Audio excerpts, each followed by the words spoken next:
Hey, welcome back to Zombie Tactics. I took a carbine course, or I should say 2 carbine courses last weekend, and I wanted to tell you a little bit about them. One of my favorite companies to train with, although technically this is the first time I've ever trained with this company. I know that sounds weird, but here's what happens. There used to be a company by the name of Stone Cobra Tactical, and I always start to say that name and say it wrong. If you watch the previous video review of that, you know I flubbed that one a few times. And that company has become Gray Ops Firearm Specialty Training Incorporated. I'll put a link to their website in the channel notes. You'll want to see that, or the video notes. You'll want to see that, and you'll want to use that also to look up the backgrounds and the bios of the instructors for this course, because excellent quality people. The person I'm thinking of here specifically is Greg Fott, the person who taught the carbine course, and Gordon Gray, whom I've met before, who is also just an extremely good instructor and a very knowledgeable individual. So we had 2 days of training. These are 2 different trainings. It's not one 2-day training. There's the fundamental carbine training course, and then there's the transitional carbine course. And I did both of them in rapid succession. We had 4 or 5 of us, 5, 6 of us the first day, and 9 or 10 of us the second day following us for the transitional carbine course. The carbine course is a little different than a handgun course, and it's because the carbine is one of those things that's probably less understood overall compared to the handgun, and for that reason, and I really appreciate this about the way Gray Ops does this, the first part of the course is almost a mini armorer's course, and there's a lot of good material about that in the course notes that came with it, stuff that frankly a lot of other schools, they just wouldn't give you this material, and I'm going to show some pictures of it, because what they want you to do is feverishly take notes and forget half of it, and then you'll have to take the course again. But man, you know, you could sell this for $5, $6, $7. I've seen things that people sell for $20 that have less information in it than this, when it gets right out into the actual information. So a period of time that we tore down our rifles, detail stripped the upper, and the bolt group to all of its component parts, and took a look at everything and how it works and how the AR system works, and put it all back together. Got lots of good tips from Greg on easy things to do, ways to not lose parts, things to look for, and that was really good information coming from Greg, being that he is an armorer, or he has been an armorer with his department, which is, I think, what, the 7th most dangerous city in America, that police department for that particular little place with which I'm strangely familiar. So he, again, encyclopedic level of knowledge and real-world experience having to do with the AR-15 platform, and how you need to care for it and maintain it to make sure that it's in good shape and it's ready and it's going to be reliable. From there, we went into what will be familiar territory for anybody who's taken any kind of handgun course. All the fundamentals of basic combat marksmanship, all the stuff having to do with sight alignment, sight picture, blah, blah, you know, on and on and on.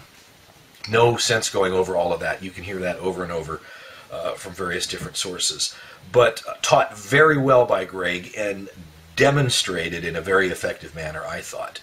One of the things I like about the way Gray Ops does things is that it's kind of the thing they tell you, they show you, then they have you do it, and then they correct your doing of it until you get it right. It's a good teaching methodology. That's sound theory right there at work. And so once we know how our rifles work and how to put them together and take them apart and put them back together again, hopefully at that point, otherwise there's not much use in going on. We spent some time talking about how we're going to zero in our rifles and putting our rifles on a mechanical zero, where the rifle is pretty much in its most basic default condition. The front sight is at the default position, the rear sight is at the default position, and then we went out to the range and zeroed our rifles. Something that was a little unusual, we zeroed at 50 yards, which is something I'm not used to seeing, and a lot of these courses, I think, because they are taught by people with military experience, they tend to go for a 36-yard, 300-yard Marine zero, and I think that that's a really good zero to use if you're a member of the military and you're out fighting a war someplace. The 50-yard zero seemed to make a lot more sense to me because of the way the ballistics work and the trajectory of the standard rounds that are used in an AR-15 work. That puts within about a 200-yard range that puts all of your rounds within a space about that big. So, aiming somewhere on the body and being pretty sure you're going to hit somewhere at the body within that range. That makes sense for a law enforcement officer. That makes sense for a citizen who may be using a rifle to defend themselves. Frankly, that's the way I'm going to zero my rifle from now on, because it just makes a lot more sense to me as a kind of a no-brainer. I'm not worried about all kinds of holdovers and, do I have to aim 10 feet above his head to hit him in the nipple or something. That kind of craziness. So 50-yard zero really made a lot of sense. And we spent the remainder of the day working on basic and what I would call more advanced shooting positions. Everything from shooting while standing to various kneeling and sitting positions, rollover prone and modified prone positions that you might use shooting from underneath a car or over a curb. All this kind of thing, getting the very basics of operating the AR-15 platform or any self-defense rifle, frankly, down pat to prepare us for the next day's training. And that brings me to the Transitional Carbine course the following day. That day started with a very brief review of the kinds of things that we went over the first day to make sure that those joining us in the course were up to speed and we'd all be on the same page. From there, it was pretty much all shooting, a demonstration of a technique, and then we got to try out the technique, and then we had that technique critiqued and perfected for us. Everything starting again with basic shooting positions, standing, sitting, kneeling, prone, modified prone positions, and then proceeding on to moving and shooting. We did everything from basic moving forward and moving backward to kind of these figure eight and box exercises that are very common. Not at a tremendous high rate of speed kind of a thing. All very safe. All getting us to work out the details of our rifle and work with the things that we'd have to encounter. A good number of people did have weapon malfunctions, which is a good thing in a course like this because it shows you that they do occur and brings home the importance of why you ought to maintain the weapon correctly and why a course like this is important, because you'll find problems you won't find just going out at the range and shooting little bits of paper. And I had some problems of my own having to do with a faulty magazine and the fact that, as you saw in a previous video, I was abusing the heck out of the thing. I had a few problems to work through my own. Frankly, I almost thought I messed the thing up, except that it turned out to be mostly a faulty magazine. Take care of your rifle, it'll take care of you. And your magazine. That's the lesson. So then, by the end of the day, we'd worked out what I think are some pretty good intermediate techniques, including transitioning.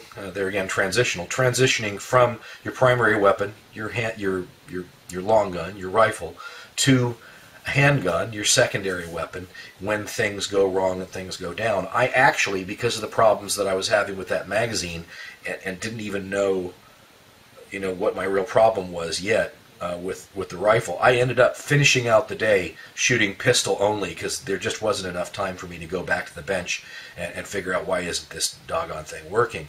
And that was valuable in and of itself because it was kind of like you're going to train how you fight, right? If you were in the middle of some kind of situation and your rifle was not working, you're going to go for the pistol and you're going to do it anyway, right? Again, Greg Fott, excellent instructor. He was assisted also by Alan Lambertson, another officer from his department who had recently become certified as a law enforcement instructor and was assisting in this course.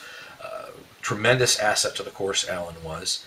Excellent demeanor and excellent teacher in his own right. I would highly, highly recommend that if you're in the Sacramento area, Roseville, anywhere in Northern California, frankly, it's worth a drive. One gentleman drove all the way from, I think, the Los Angeles area, and he considered it well spent time to come to the Gray Ops Fundamental and Transitional Carbine course. I can't say enough about these folks. If you are in the area or even outside of it, this is a great company to train with, and I would just recommend it highly. That's the review of the course, and that's Zombie Tactics for tonight, and we'll see you next time. Bye-bye.